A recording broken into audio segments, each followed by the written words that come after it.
Mga controversial contestants sa It's Showtime na ikinadismaya ng mga netizens. Marco Adobas. Pinag-uusapan ngayon ang tungkol sa ginawang pag-disqualify sa tawag ng tanghalan All-Star Grand Race backer na si Marco Adobas. Ipinahayag ni Vice Ganda ang anunsyong ito noong nakaraang araw lamang. Humantong ang pamunuan ng It's Showtime at management team sa desisyong ito matapos na mabasa ang ginawang komento at post ni Marco sa social media. Tinawag niyang cooking show ang nasabing contest. Ayon sa kanya, nagsayang lang ng oras ang contestant na mag-practice, kung hindi lang din naman papansinin ang singing voice nito. Mas pinaboran kasi ni Marco ang performance ni AG Paredes kaysa sa nanalong si Marco Rubio. Tingin niya ay nararapat na manalo si AG na umuwi pa sa Pilipinas para lamang sumali sa contest. Mabilis na naglabas ng kanilang desisyon ang It's Showtime team laban sa sinabing paratang ni Marco sa kanila dahil may nilabag na clause si Marco sa pinirmahang kasunduan bago sumalang sa TNT. Maaari siyang maharap sa legal na aksyon. Nagpaalala si Vice na mag-ingat sa mga ipopost sa social media at siguraduhin na hindi ito makakasira sa kapwa-tao o institusyon. Kaagad din namang humingi ng paumanhin si Marco sa mga nasabi niya sa It's Showtime. Nadala lamang daw siya ng kanyang damdamin, kaya naipost ang ganoong bagay. Si Marco ay naging contestant na ng TNT 6 years ago. Natakot pa nga siya noong una at sinabing baka hindi na niya kayang makipagsabayan sa mga contestants. Sayang nga lang dahil hindi na siya aabot pa sa finals. Heart Aquino. Bothersome ang naging paglalarawan ni Vice Ganda nang malaman niya mismo sa Sexy Babe contestant nila na wala itong ideya kung ano ang COMELEC at ang kahalagahan nito sa politika sa ating bansa. Nag-viral ang episode na ito ni Heart dahil sa pagkakabigay niya ng kasagutan sa isang tanong na mayroong kinalaman sa isang ahensya ng gobyerno sa Pilipinas at ang mensahe niya rito.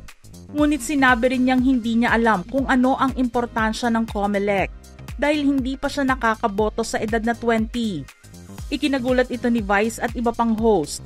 At natanong kung hindi man lang ba niya nababasa o naririnig kung ano ang Commission on Elections. Inamin niya na wala daw silang TV para makapanood at malaman ang current events. Hindi rin daw ito lumalabas sa newsfeed ng kanyang cellphone. Ikinabahala rin ng mga tauhan sa ahensya ang nangyaring insidente sa It's Showtime.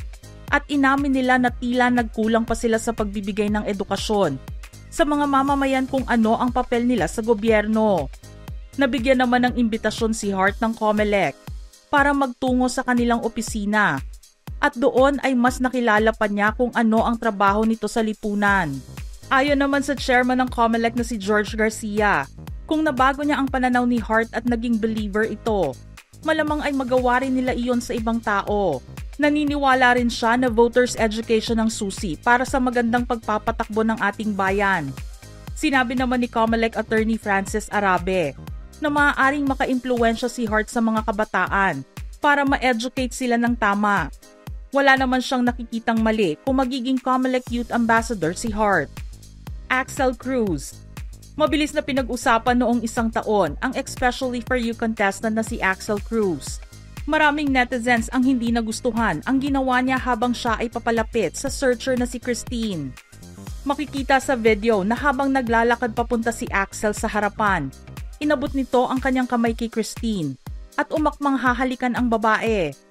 Iniiwas naman ni Christine ang kanyang pisngi sa tila pabeso ni Axel sa kanya. Pero mabilis itong nakita ng mga host at pinagsabihan kaagad si Axel. Subalit may ilan din ang nagsabing OA ang naging reaksyon ng mga host. Sinabi rin ng ilan na very discriminating ang ginawa nila kay Axel dahil hindi ito foreigner, na mas malamang daw ay hinayaan na lamang nila kahit pa may halikan ito sa entablado. Dahil dito naglabas ng pahayag si Axel tungkol sa pangyayari. Hindi naman daw niya talaga hahalikan si Christine. Makikipag-high five lamang ito gamit ang pagdidikit ng kanilang mga balikat o mas kilala sa tawag na bro code. Humihingi naman siya ng paumanhin sa mga nasaktan niya dahil sa inasal niya. Sadyang na misinterpret lang daw talaga ang kanyang ikinilos. Sumang-ayon naman si Christine at sinabing hindi naman siya nailang sa ginawa sa kanya ni Axel. Humingi rin ng paumanhin si Vice sa kanyang naging reaksyon. Subalit lumalabas na naging awkward din pala si Christine nang muli siyang kausapin kasama ang resident psychologist ng show. Binawi naman ni Vice ang kanyang sorry kay Axel. Chantal Quezon. Inula naman ng puna ang aspiring singer na si Chantal Quezon dahil sa kanyang naging reaksyon sa social media. Sumali si Chantal sa Tawag ng Tanghalan noong 2019. Subalit hindi nagustuhan ng head judge na si Louie Ocampo ang kanyang performance. Dahil dito nag-post siya sa Twitter at sinabihan si Louie Ocampo ng composer ka lang. Nanghingi rin siya ng hustisya dahil sa nangyari sa kanya sa contest. Hindi naman nagustuhan ng mga netizens ang inasal ni Chantal dahil baguhan lang ito, samantalang haligi na ng music industry si Louie Ocampo. Humingi naman ng paumanhin si Chantal kay Louie Ocampo sa kanyang pagbabalik sa TNT, kahit wala ang veteran composer noong araw na iyon. Sinabi nitong magkahalong puyat, pagod at pressure ang naramdaman niya noon, kaya siya nakapagsalita ng hindi maganda. Tony Dizon. Sangkatutak na bashing naman ang nakuha ng It's Showtime contestant na nakilala bilang si Teacher Tony sa kanyang pagsali at pagkapanalo sa throwback segment nila noong September 2024. Nagkaroon ng diskusyon ang mga netizens sa naging kasagutan ng guro sa tanong kung sino ang unang babaeng presidente ng Pilipinas. Hindi naman lingid sa kaalaman ng lahat na si Corazon Aquino ito. Pero ang nasabing pangalan ni Tony ay si Gloria Macapagal Arroyo. Sinabi ng mga netizens na inuna muna kasi niya ang magyabang tungkol sa dati niyang trabaho at estado sa buhay.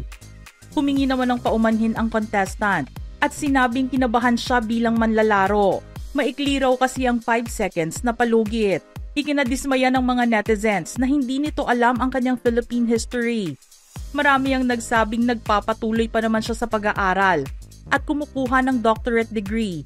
Subalit kulang ang kaalaman niya sa kasaysayan natin. Ipinagtanggol naman siya ng ilan at sinabing hindi lahat ng tao ay perfect. At nagkakamali rin kahit mataas pa ang pinag-aralan nito. Naglabas din ng saloobin si Tony at sinabing sa panahon natin ngayon, maliit na bagay lamang ay pupunahin na ito at kaagad na mahuhusgahan ang pagkatao ng isang individual. Kevin Dangkalan. Hindi ikinadismaya kundi ikinagulat naman ng mga netizens ang isang pangyayari na tila sikretong pinakawalan ng isang contestant na sumali sa ka-lookalike segment ng noontime show. Nagpakilala kasi si Kevin bilang ka-lookalike ni Kapuso actor Ruru Madrid. Noong mga oras na iyon ay isa sa mga hurado, ang Kapuso actress na si Bianca Umali. Biglang natanong ni Vice si Kevin kung sino raw ang artistang pinag-awayan nila. Walang preno namang sumagot ang contestant at sinabing si Gabby. Hindi na niya sinundan pa ng surname ang pangalan nito. Nag-react naman kaagad si Bianca pero ang nasabi lang nito ay, "Huy." Humirit naman si Kim Chu at sinabing Gabby Garcia. Nagulat din si Gabby Garcia nang ma-interview siya. Pero sinabing walang issue sa kanya ang mga ganitong usapin. Matatandaan na naging mag-boyfriend-girlfriend sina Gabby at Ruru noong mga bata pa sila. 15 si Gabby at 16 naman si Ruru. Mga ka-showbiz peeps, sino pa ang nasa isip ninyong dapat napasama sa ating listahan ngayon? Don't forget to send your comments below.